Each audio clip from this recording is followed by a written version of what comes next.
Welcome back everybody, selamat datang di versi atau episode santai Q&A Answers. Kali ini jawabannya dari pertanyaan-pertanyaan kalian di channel saya, Ali Kribo, yang selama ini mengajarkan kalian main dan juga yaitu alat ini. So, this is the answers to your questions. Let's do it. Let's do the show! Pertanyaan pertama yang datang dari @banin.bsa. Dia tanya asal muasal saya dari mana dan kenapa bisa sampai ke Indonesia. Pertama adalah saya lahir di Amerika, di bawah batu. Saya lahir di Amerika itu umur 4 tahun, saya pindah ke Indonesia dengan keluarga. Sebenarnya gue gak mau kesini, tapi dipaksain pas gue umur 4 tahun. Gue bilang, "Pak, gak mau, maunya di Amerika." Dia bilang, "Sini lu, suruh TK di sini." Tapi gue jelas kenapa gue pindah ke Indonesia. Orang bilang, "Kenapa kamu pilih Indonesia?" Ya saya nggak milih. Itu umur 4 tahun kita nggak ada pilihan, harus ikut orang tua. So, umur 4 tahun gue udah di sini, udah di Indonesia itu sekitar bulan Desember tahun 99. Jadi ini sudah jalan 18 tahun. Ada juga yang tanya @isro_Fandi_Tiar03. Dia tanya aslinya orang mana. Bapak saya orang Amerika, tapi Afrika Amerika. Jadi dia orang Negro Amerika. Ibu saya orang Swedia ya. Black white, jadi karamel frappuccino atau kopi susu seperti saya.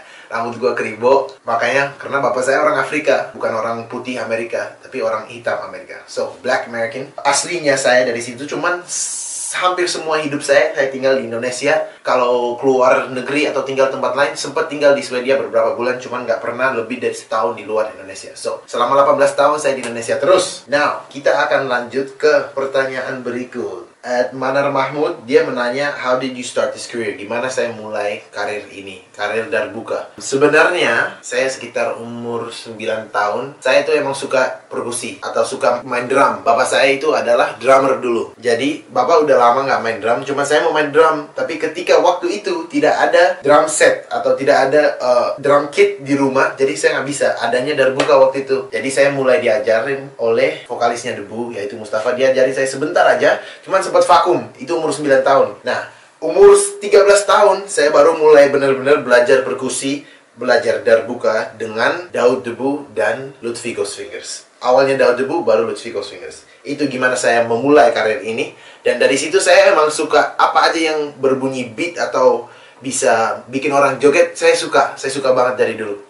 Saya emang juga suka joget karena ya orang hitam dari Afrika, orang banyak bilang mereka ada darah rhythm blood. Rhythm itu dilahirkan di dalam darah mereka. Jadi salah satu talenta orang-orang Afrika. Dan sebenarnya rhythm itu hampir semuanya mulai di Afrika. Banyak musik juga mulai di Afrika, dan banyak orang pikir bahwa manusia itu mulai di benua Afrika. So, gue nggak tahu itu benar atau salah. Gue bukan orang historian atau ahli sejarah. Kalian cek sendiri kalau mau tahu. Kita lanjut. Pertanyaan berikutnya, ini saya cuma milih random ya. Ada yang tanya, "Bang, gimana cara memperluas pikiran saat main darbuka supaya mainnya nggak monoton dan lebih banyak kreasinya, terutama saat jamming?" 1 adalah latihan, 2 adalah latihan, dan 3 adalah latihan. Dan yang keempat, baru kita main darbuka, jangan harus main darbuka dengan lagu Arab. Jangan. Kita main darbuka dengan lagu apa aja. Lagu apa aja kamu bisa main darbuka. Seperti kamu bisa lihat video saya kemarin, lagu 17 Agustus saya main dengan darbuka. Itu akan bikin kreasi atau kreativitas kamu mulai berkibar. Sedap.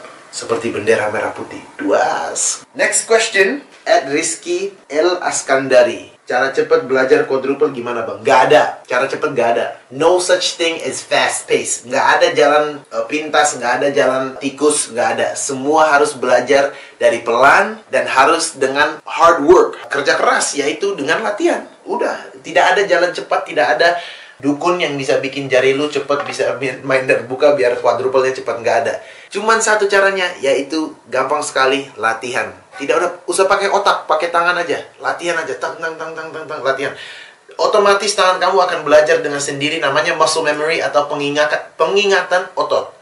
Otot kamu akan tahu gimana caranya quadruple dengan bagus. Kalau kamu latihan banyak, karena kamu akan mengajar otot kamu cara lakukan quadruple tanpa instruksi. Oke, next one. Dari teman saya ini sebenarnya, namanya @Emeraldi Rafael, lo paling sering spend money kemana? Not a place, I mean stuff or anything. Bukan tempat tapi sesuatu. Lo biasanya buang duit di apa? Gue biasanya, itu pertanyaan yang bagus sebenarnya. Karena gue bukan tipe orang yang nggak gampang menghamburkan uang. Jadi bukan tipe orang yang suka shopping atau apa. Sesuatu yang saya sangat suka adalah traveling. Dan kalau gue traveling biasanya nggak pernah beli apa-apa, cuman melihat dan experience. Tapi kalau saya harus beli sesuatu, saya pikir adalah handphone atau laptop atau teknologi yang gue suka. Karena gue emang suka up to date dalam teknologi. Kalau baju-baju gue sebenarnya nyantai, nggak harus Gucci, nggak harus sepatunya Yeezy, nggak harus, gue nyantai sebenarnya buat itu. So itu buat lo Emerald kalau mau tahu apa jawaban dari itu. Pertanyaan yang bagus bro. @Abdillah_Ikram, pengen jadi terkenal gimana bang? Pengen jadi terkenal atau gimana caranya jadi terkenal? Kalau mau jadi terkenal aja, intinya terkenal, kamu tinggal lakukan sesuatu yang bodoh dan kamu akan terkenal. Atau gimana?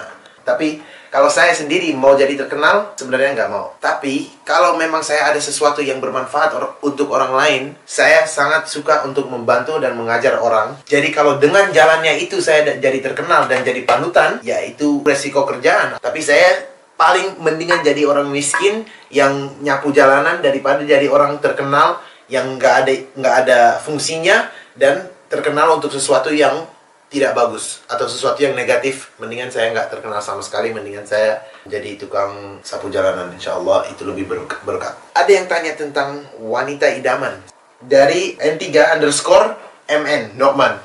Dia bertanya, tipe cewek gimana yang kamu mau di masa depan? Saya bukan nggak mau cewek di masa depan, saya maunya sekarang.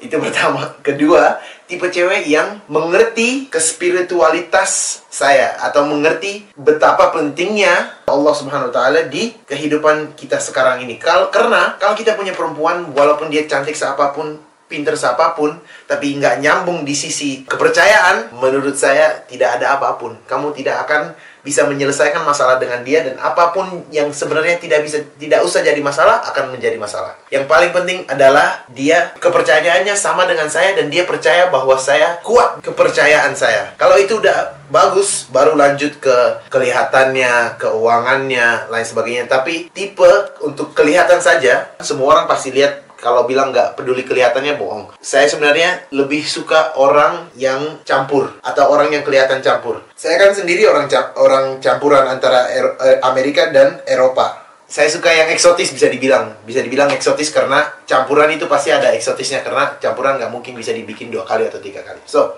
itu jawaban buat kamu, Nokman, saya tahu. Dari @opik_cringe.